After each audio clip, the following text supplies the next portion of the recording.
Welcome. Today we're tackling the ultimate challenge, debunking every argument for atheism. As promised, we're diving into the criticisms raised by Alex O'Connor and addressing each point head-on. From religion causes wars to faith is opposed to reason, we'll provide clear and concise responses to these common atheist claims. But here's the twist. We're not just defending religion. We're also exploring the deeper questions and nuances behind each argument. So, if you're ready to dive into the meat of the matter and explore the complexities of faith and reason, let's get started. Religion causes wars.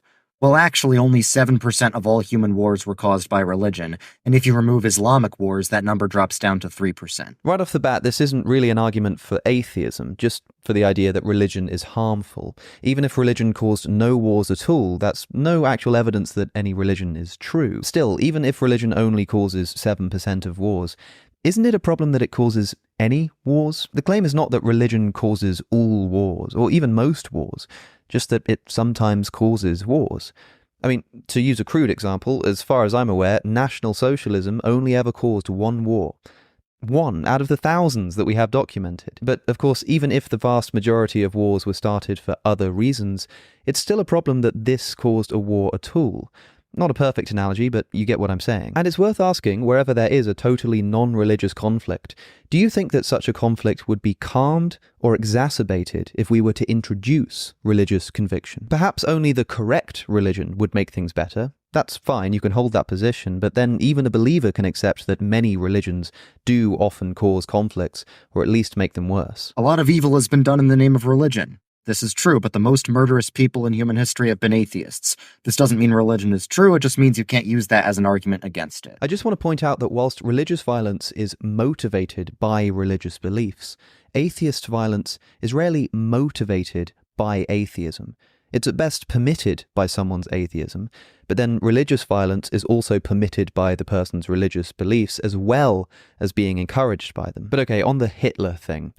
Look, I don't know what his religious views really were. Some say he was a Catholic, the religion he was baptized into and confirmed in. He did also write in Mein Kampf that, quote, "In standing guard against the Jew, I am doing the handiwork of the Lord."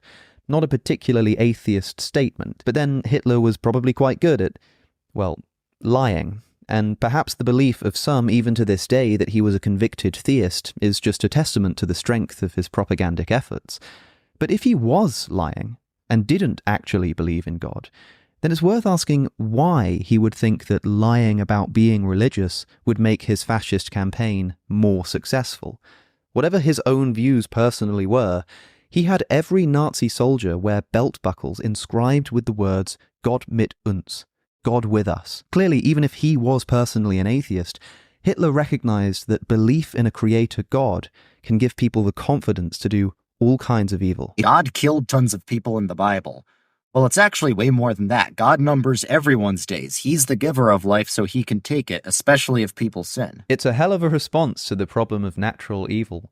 Why does God allow millions of people to die in earthquakes or tsunamis, or indeed kill them himself on purpose? Because he can. He has the right to kill you, so why not?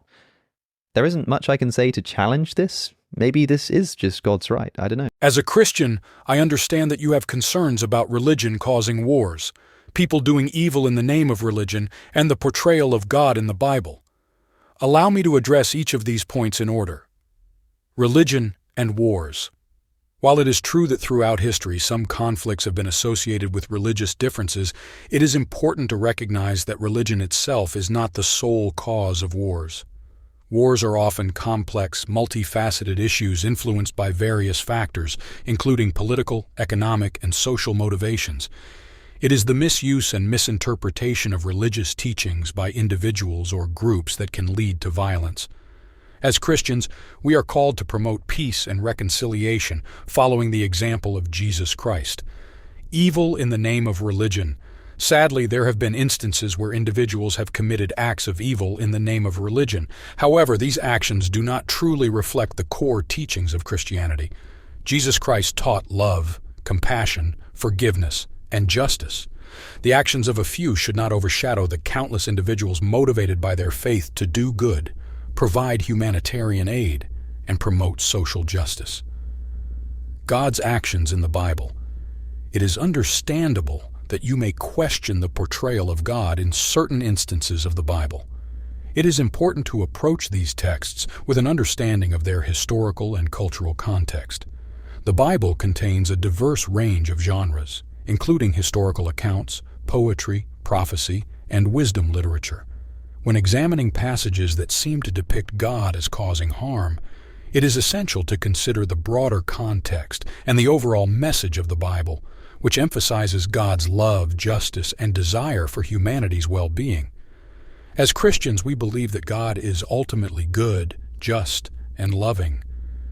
God's actions in the Bible, even when difficult to comprehend, must be understood within the larger narrative of salvation and the redemptive work of Jesus Christ. God's character is further revealed through the life, teachings, death, and resurrection of Jesus, who embodies God's love and mercy. While there have been instances of religion being misused and individuals committing evil acts in its name, it is important to distinguish between the actions of fallible human beings and the core teachings of a faith. Christianity calls us to pursue peace, love, and justice, and to seek a deeper understanding of God's character through the life and teachings of Jesus Christ. How do you know which religion is true? Well, everyone, religious or not, has faith in a certain worldview. It's just that some worldviews are called religions and some are secular. But everyone has to ask the question of which worldview best explains the world. Nothing to add here. Yes, every worldview should be justified. There's no scientific proof that God exists. Well, by definition, science can only prove things inside the natural world, and by definition, God is something outside the natural world. So science can neither prove nor disprove God. That's fine if you want to say that science has nothing to say about God, but you've just undercut a great deal of natural theology. You're disagreeing with everybody who tries to prove God's existence with the fine-tuning argument, or the Big Bang in the Kalam cosmological argument, irreducible complexity, arguments about the genetic code, indeed, even the historical argument for the resurrection of Jesus. These just automatically cannot work in establishing God's existence, since material investigations can't bear on the supernatural. Well, this is fortuitous. Literally, as I was recording this video, Redeemed Zoomer released a new video called All Arguments for God, Explained in 10 Minutes. Now, given that he's just said that science can never bear on the supernatural and can't prove or disprove God's existence, just take a listen to this. Things in nature, like the human cell or the ecosystem of the world, are very complex and they work like a machine. Now, Darwinian evolution can explain why that is, but there's also things Darwinian evolution can't explain, like the 4 constants of the universe. There are physical constants like the gravitational constant and the electron charge, the strong nuclear force and the weak nuclear force that are perfectly fine-tuned, such that if they were even the slightest bit different, the entire universe would immediately collapse in on itself. Sounds pretty, I don't know, scientific, doesn't it? So it seems like when an atheist is arguing that science disproves God, no, science and religion are totally separate, non-overlapping magisteria. But when it comes to proving God's existence, hey, look at these finely tuned constants. Isn't that amazing? If God created everything, then who created God?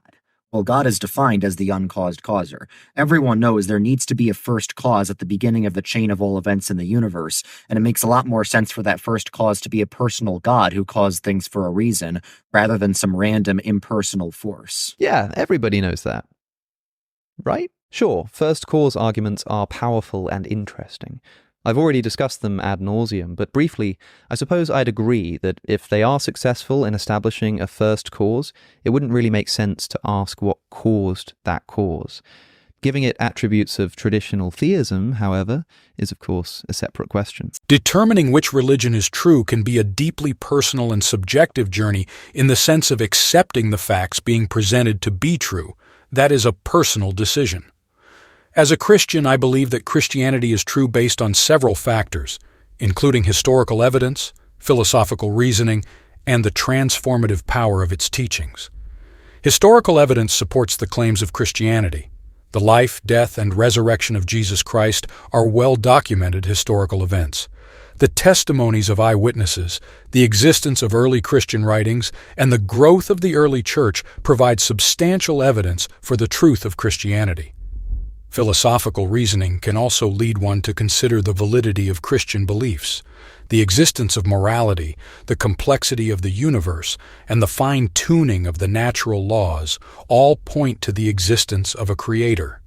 Christianity provides a coherent framework that explains the origins of the universe, the purpose of human existence, and the nature of morality.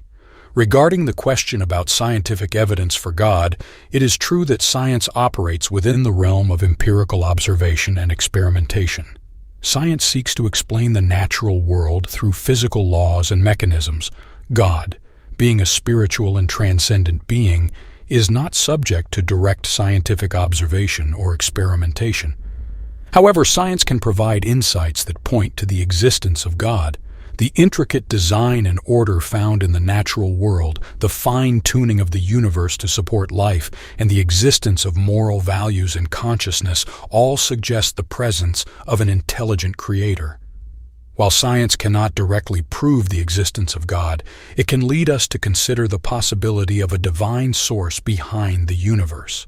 Now, addressing the question of who created God. In Christian theology, God is considered eternal and uncreated. God exists outside of time and space and is not subject to the same limitations we experience as finite beings. God is self-existent, without a beginning or end. This concept is challenging to grasp fully as it goes beyond our human comprehension. It is a mystery that encourages humility and reverence towards the divine. The determination of which religion is true involves a combination of personal experiences, historical evidence, philosophical reasoning, and the transformative power of its teachings. While science cannot directly prove the existence of God, it can provide insights that point to a divine creator. As for the question of who created God, Christian belief holds that God is eternal and uncreated, existing outside of time and space. These concepts require faith and humility as we acknowledge the limitations of our finite understanding. Faith is the opposite of logic and reason. No, it's not. Faith just means trust. Anytime you eat food, you're having faith that it's not poisoned, even if you can't scientifically prove it. If you're married, you have faith that your wife loves you, even if you can't scientifically prove that. And if you tried to scientifically prove it, she'd probably get very mad at you because it would mean you didn't trust her. Yeah, but the thing is, I either have sufficient reason to trust something, or I don't. With food, for example, if I'm served a meal at a restaurant, sure, I'd trust that it's not going to poison me. But I know that my country has strict food laws, and that the restaurant has a huge interest in protecting my safety, and that poisonings are rare. But if I travel abroad to some places, for example, I won't trust the tap water. And with the wife example, I get what you're saying, but imagine if I gave my wife no evidence that I loved her, like nothing at all. And then when she said she was questioning the marriage, I just said, "You've got to have faith, baby." I think I'd be getting divorced. I respectfully disagree with the notion that faith is opposed to reason.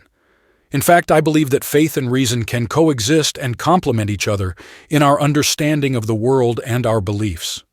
Faith in a Christian context is not blind or irrational. It is a trust and confidence in God, rooted in evidence and reasoned reflection. Reason, on the other hand, is the ability to think logically, analyze evidence, and draw conclusions based on evidence and rational thought.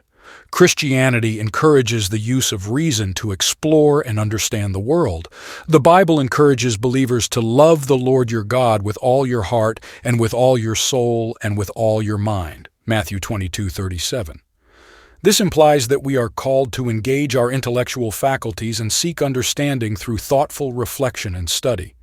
Reason helps us to critically analyze and interpret the teachings of the Bible, to examine historical evidence, and to engage in philosophical discussions.